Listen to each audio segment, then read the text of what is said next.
షూనేము పట్టణమునకు పోగా అచ్చట ఘనురాలైన ఒక స్త్రీ భోజనమునకు రమ్మని అతనిని బలవంతము చేసెను కనుక అతడు ఆ మార్గమున వచ్చినప్పుడెల్లా ఆమె ఇంట భోజనము చేయుచు వచ్చెను. కాగా ఆమె తన పెనిమిటిని చూచి, మన యొద్దకు వచ్చుచు పోవచ్చు ఉన్నవాడు భక్తి గల దైవజనుడని నేను ఎరుగుదును. కావున మనము అతనికి గోడ మీద ఒక చిన్న గది కట్టించి అందులో అతని కొరకు మంచము, బల్ల, పీట, దీపస్తంభము నుంచుదుము. అతడు మన యొద్దకు వచ్చినప్పుడెల్లా అందులో బస చేయవచ్చునని చెప్పెను.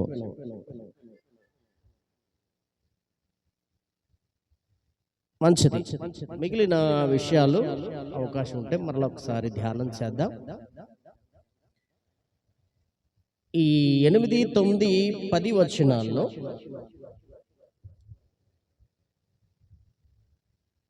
ఎలీషా ప్రవక్త ఒక గనురాలైనటువంటి షూనేమీయురాల్ని జ్ఞాపకం చేస్తున్నాడు. తను ప్రయాణించినటువంటి ఆ ప్రయాణ కాలంలో షూనేమి పట్టణమందు ఒక స్త్రీ కనబడిందని, ఆ స్త్రీ యొక్క వ్యక్తిత్వాన్ని, ఆ స్త్రీ యొక్క మరి ఉన్నతమైనటువంటి విషయాలన్నిటినీ ఇక్కడ ఎలీషా ప్రవక్త 2వ రాజుల గ్రంథంలో 3 వచనాల్లో మనకు తెలియపరచడం జరిగింది. దీంట్లో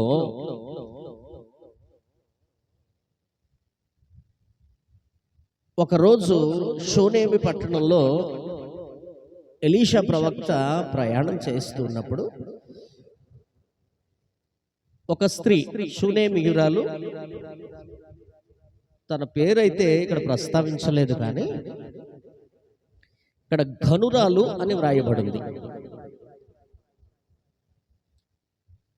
అంటే షూనేము పట్టణస్థురాలు అని ఘనురాలు అన్నాడు. అంటే ఇక్కడ మనం అర్థం చేసుకోవచ్చు, షూనేము పట్టణం అంతా గుర్తించేంతటి మంచి వ్యక్తి, షూనేము పట్టణం అంతా పొగుడేంతటి ఘనమైన స్త్రీ, షూనేము పట్టణంలో ఉన్న ప్రజలందరూ గౌరవించేటటువంటి ఒక మంచి స్త్రీ అని మనం చెప్పుకోవచ్చు. అందుకనే ఇక్కడ అన్నాడు ఘనురాలైన స్త్రీ అని వ్రాశాడు. అంటే ఆ వ్యక్తి గురించి, ఆ స్త్రీ గురించి ఎవరు ఒక తప్పు మాట కూడా ఆ పట్టణంలో మాట్లాడరు. ఎందుకంటే అంతటి ఘనురాలైనటువంటి స్త్రీ, మంచి నడవడిక కలిగినటువంటి స్త్రీ, మంచి ప్రవక్తన కలిగినటువంటి స్త్రీ, దేవుని యందు మంచి భయభక్తులు కలిగినటువంటి స్త్రీ, దేవుని భయము కలిగినటువంటి స్త్రీ, తన మాట, తన చూపు, తన నడవడిక, తన ప్రవర్తన అంతా దేవుని అధికారానికి ఒప్పుకున్నటువంటి స్త్రీ. అందువలన ఎలీషా ప్రవక్త తనని ఘనురాలుగా ఎంచాడు.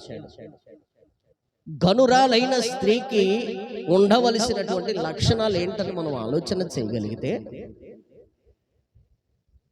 స్త్రీ ఇంటికి దీపం లాంటిది, ఇంటికి దీపం లాంటిది. వెలుగునిచ్చినంతసేపు కుటుంబం అంతా చాలా సంతోషంగా ఉంటుంది. స్త్రీ ఎప్పుడైతే వెలుగునివ్వటం మానేసిందో, లేదా ఆ దీపం కాస్త పగిలి ఆ మంటంతా ఇల్లంతా వ్యాపించింది అనుకోండి, అక్కడ చాలా నష్టం వాటిల్లుద్ది. అందుకనే చాలా మంది మరి పెద్ద పెద్ద వ్యక్తులు చెప్పేటటువంటి మాటలు ఏంటంటే, స్త్రీ ఒక కుటుంబాన్ని నిలబెట్టగలదు, 100 కుటుంబాల్ని పాడు చేయగలదు, పడగొట్టగలదు.